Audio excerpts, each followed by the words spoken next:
मुंबईतून एक मोठी न्यूज. महाराष्ट्र विधिमंडळात Maharashtra motor vehicle tax amendment bill 2026 एकमताने मंजूर करण्यात आले.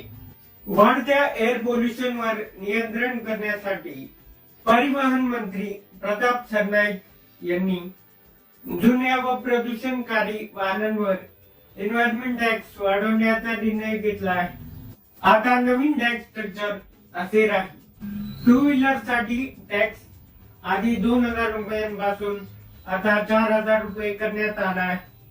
पेट्रोल व्हेकल साठी 6000 रुपये आणि डिझेल व्हेकल साठी 7000 रुपये मोजावे लागतील.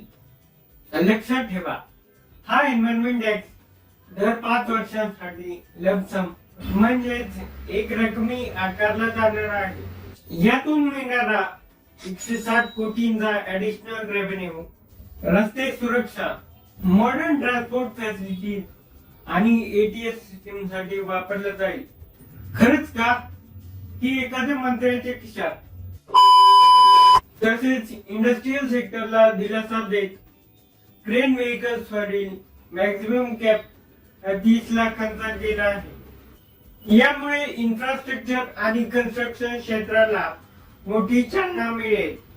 सरकारचा मुख्य उद्दिष्ट नागरिकांना PS6 आणि इलेक्ट्रिक व्हेकल्स कडे वळण्यासाठी एनकरेज करणे हा आहे.